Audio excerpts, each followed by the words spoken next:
नमस्कार दर्शकों, YouTube के मेरे चैनल में आप सबका स्वागत है। आज मैं वीडियो लेकर आई हूँ वृश्चिक लगन व कर्क राशि के लिए वर्ष 2025 का वार्षिक राशिफल। सबसे पहले आपको नव वर्ष की बधाई कि वर्ष 2025 आपका शुभ जाए, आपकी मनोकामनाएं पूरी हों और माता रानी की कृपा आपके पूरे परिवार पर बनी रहे। अब हम सबसे पहले समझें कि वृश्चिक लगन व कर्क राशि का क्या अर्थ है। यह आपकी लगन कुंडली है। पहले भाव में 8 नंबर लिखा है, इसका अर्थ है आपका वृश्चिक लगन। चंद्रमा भाग्य भाव में बैठा है 4 नंबर में, इसका अर्थ है आपकी कर्क राशि। यानी आपका कॉम्बिनेशन अगर वृश्चिक लगन व कर्क राशि का बनता है तो आप ये वीडियो देखकर लाभ उठा सकते हैं। अब हम ग्रहों की स्थिति देखें। वर्ष के आरंभ में वृश्चिक लगन से चौथे भाव में शनि का गोचर होगा और 29 मार्च 2025 को शनि महाराज पंचम में आ जाएंगे। वर्ष का जब आरंभ होगा तो राहु पंचम में होंगे और 30 मई को राहु आपके चौथे भाव में, केतु दशम भाव में। वर्ष के आरंभ में देवगुरु बृहस्पति सप्तम में होंगे वृषभ राशि में और 14 मई के बाद अष्टम में चले जाएंगे मिथुन राशि में और 20 अक्टूबर के बाद चले जाएंगे भाग्य भाव में। कर्क राशि में बात करें तो वर्ष के आरंभ में शनि महाराज अष्टम में होंगे चंद्रमा से, जिसके कारण कर्क राशि पर शनि की ढैया होगी। लेकिन 29 मार्च 2025 को शनि महाराज कुंभ राशि को छोड़कर मीन राशि में आ जाएंगे और शनि महाराज के मीन राशि में प्रवेश करते ही कर्क राशि पर शनि की ढैया खत्म हो जाएगी 29 मार्च 2025 को।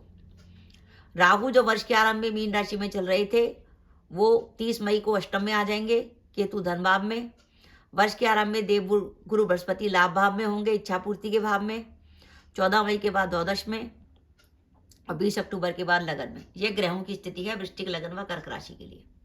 देखिए, वृश्चिक लगन व कर्क राशि के लिए सबसे बड़ी राहत की बात तो यह है कि कर्क राशि पर शनि की ढैया खत्म हो जाएगी 29 मार्च 2025 को।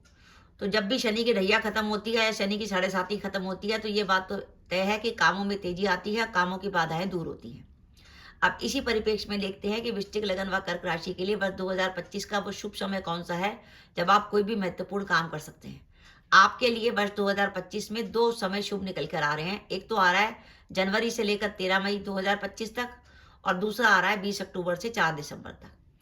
तो आपको कैरियर से जुड़ा कोई भी महत्वपूर्ण निर्णय लेना है, जॉब बदलनी है, व्यापार में किसी नए काम की शुरुआत करनी है और भी कोई आपने महत्वपूर्ण काम सोचा हुआ था वर्ष 2025 में तो उसे जनवरी से लेकर 13 मई तक या फिर 20 अक्टूबर से 4 दिसंबर के बीच में कीजिएगा। बीच का जो समय है 14 मई से 19 अक्टूबर का जो समय है वो समय ऐसा है कि जिसमें ना तो आपको जॉब बदलनी है, ना कैरियर में किसी प्रकार का जोखिम लेना है, ना व्यापार में किसी प्रकार का जोखिम लेना है। वो समय आपको एज इट इज निकालना है 14 मई से 19 अक्टूबर। आपके लिए 2 ही समय शुभ हैं, जनवरी से 13 मई और 20 अक्टूबर से 4 दिसंबर। इस वर्ष ये संकेत मिल रहा है कि वृश्चिक लगन से दशम और चतुर्थ भाव राहु केतु के पक्ष में है कि आपकी जो वर्तमान कैरियर है उसमें बदलाव होगा।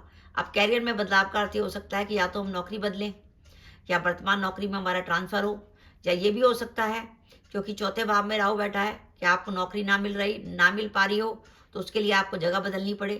तो अगर इस वर्ष अगर आपको नौकरी नहीं मिल पा रही और आप किसी कारण से स्थान परिवर्तन करते हैं तो आपको उसका लाभ होगा और आपको मनचाही नौकरी मिल जाएगी। अगर आप लंबे समय से विदेश जाने की सोच रहे हैं तो ये वर्ष विदेश जाने के लिए भी अच्छा है। वर्ष में 14 मई से 19 अक्टूबर का जो समय आएगा जो कैरियर के लिए इतना पॉजिटिव नहीं है, उस समय आपको कैरियर में कुछ काम में कुछ मेहनत अधिक लगेगी और आपको कई बार लगेगा कि मन भी अशांत हो रहा है, काम में मेहनत भी होगी, काम मन भी अशांत होगा और कई बार आप जब जैसे व्यापारी हैं तो व्यापार में कुछ उतार चढ़ाव का भी अनुभव होगा 14 मई से 19 अक्टूबर के बीच में। तो कैरियर का आपका शुभ समय है, उसी में सारे डिसीजन लीजिएगा जनवरी से 13 मई और 20 अक्टूबर से 4 दिसंबर। अब आपके पारिवारिक व सामाजिक जीवन की बात करें तो वृश्चिक लगन व कर्क राशि के जो जातक विवाह के इंतजार में थे उनका इस वर्ष विवाह तय हो सकता है। वृश्चिक लगन से गुरु सप्तम भाव में गोचर कर रहे हैं और जो दंपति संतान प्लान करना चाहते हैं संतान प्लान कर सकते हैं। विद्यार्थियों के लिए वर्ष अच्छा है क्योंकि नवम और पंचम भाव एक्टिवेट हो रहा है, आपका मन पढ़ाई में लगेगा। इस वर्ष आपके घर में धार्मिक कार्य होंगे और इस वर्ष आपको भाग्य का भी साथ मिलेगा।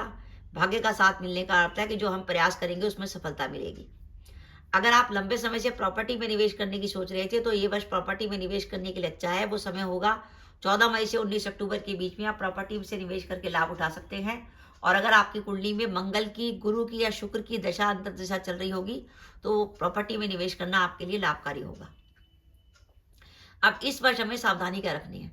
इस वर्ष एक महत्वपूर्ण बात यह है कि 14 मई को जो गोचर बदलेगा उसमें वृश्चिक लगन से देवगुरु बृहस्पति अष्टम में आ जाएंगे और कर्क राशि से द्वादश में आ जाएंगे। गुरु अष्टम में जाए या द्वादश में जाए, वो पुलिस व कोर्ट केस में परेशानी देता है। तो ध्यान रखिए 14 मई से लेकर 19 अक्टूबर तक, जब तक देवगुरु बृहस्पति मिथुन राशि में रहते हैं, तो अगर आपके कोई कोर्ट केस की डेट आती है तो उसमें कोई प्रॉब्लम हो सकती है। और बाई चांस अगर आपका किसी से कोई लड़ाई झगड़ा हो जाए और कोई पुलिस केस बनता है तो आप उसमें प्रॉब्लम में फंस जाएंगे। तो किसी भी प्रकार के लड़ाई झगड़े से को अपने दूर रखिए, हर काम को शांति से निपटाइए और किसी बात पे उलझिए मत, क्योंकि 14 मई से 19 अक्टूबर तक कोई भी पुलिस केस होता है या कोई कोर्ट केस की डेट आती है तो आपको परेशानी हो सकती है। तो आपको सावधानी रखनी पड़ेगी। और ये वो समय होगा जिसमें आपको कई बार कार्यस्थल पर अपमान की स्थिति भी बन सकती है, मेहनत अधिक हो सकती है, आपके मन में अशांति रह सकती है, वर्क का लोड आपका बढ़ सकता है। ये वर्ष माता पिता के स्वास्थ्य को लेकर चिंता दिखा रहा है, इसलिए माता पिता के स्वास्थ्य का ध्यान रखिएगा। मन कई बार अशांत रहेगा क्योंकि वृश्चिक लगन से चौथे भाव में राहु का गोचर है। खर्चे आपके अधिक होंगे और काम में तो मेहनत होगी, वो होगा काम में मेहनत का समय होगा 14 मई से 19 अक्टूबर तक। कुटुंब से जुड़े मामलों में सावधानी, क्योंकि कर्क राशि से कुटुंब भाव में केतु का गोचर हो रहा है। केतु ऐसा ग्रह है जो आपस में संबंध खराब करता है, आपकी वाणी को कटु करता है, आपकी वाणी से लोग नाराज हो जाते हैं और आपके नजदीकी लोग आपसे दूर हो जाते हैं। तो कुटुंब से जुड़े मामलों में सावधानी। इस वर्ष एक बात का विशेष रूप से ध्यान रखिएगा कि कर्क राशि से राहु अष्टम में चलेंगे और वृश्चिक लगन से गुरु अष्टम में चलेंगे। तो ऐसी स्थिति में अगर आपकी कुंडली में राहु की महादशा या अंतर्दशा और गुरु की महादशा या अंतर्दशा चल रही है तो आपको विशेष सावधानी रखनी है और राहु और गुरु की रेमेडी जरूर करनी है। तो मेरा यह मानना है कि वृश्चिक लगन व कर्क राशि के लिए वर्ष 2025 55% तक बढ़िया जाने वाला है। अब रेमेडी की अगर हम बात करें तो देखिए, राहु की रेमेडी के तौर पर आप बुधवार को बहते पानी में, बुधवार या शनिवार को बहते पानी में कोले प्रवाहित कर सकते हैं। आप हर बुधवार को 4 मूली मंदिर में दान कर सकते हैं, उसके हरे पत्ते हटा दीजिएगा। और राहु की रेमेडी के तौर पर आप माँ दुर्गा की उपासना भी कर सकते हैं, दुर्गा चालीसा, विंध्येश्वरी चालीसा का पाठ कर सकते हैं। केतु की रेमेडी के तौर पर आप सफेद या काला कंबल बुधवार को गणेश जी के मंदिर में दान कर सकते हैं, कुत्ते को रोटी खिला सकते हैं। गुरु नेगेटिव रहेंगे तो गुरु के लिए एक तो आपको रोज गाय को रोटी देनी है और हर गुरुवार को भीगी हुई चने की दाल गाय को खिलानी है। ये आपको रेमेडी करनी है। ध्यान रखिए, अगर कुंडली में राहु की महादशा या अंतर्दशा और गुरु की महादशा या अंतर्दशा चल रही है तो राहु और गुरु का उपाय जरूर करिएगा। और 14 मई से 19 अक्टूबर के बीच में कैरियर में किसी प्रकार की जोखिम मत लीजिएगा, जॉब मत बदलिएगा। जॉब बदलने का आपका समय है 1 जनवरी से 13 मई और 20 अक्टूबर से 4 दिसंबर। तो वृश्चिक लगन व कर्क राशि के लिए वर्ष 2025 55% तक बढ़िया जाने वाला है। तो दर्शकों, ये मेरा वीडियो था, आपको कैसा लगा प्लीज कमेंट बॉक्स में कमेंट करके बताइएगा। इसके साथ ही अगर आप मेरे चैनल पर पहली बार आए हैं और आपने मेरे चैनल को अभी तक सब्सक्राइब नहीं किया तो कृपया मेरा चैनल सब्सक्राइब कर दें, साथ ही बेल आइकन को भी दबा दें, जिससे जब भी मैं अपनी वीडियो अपलोड करूं उसकी नोटिफिकेशन आपको मिल जाए और आप मेरा वीडियो देख सके। इसके साथ ही नमस्कार दर्शकों, जय माता दी।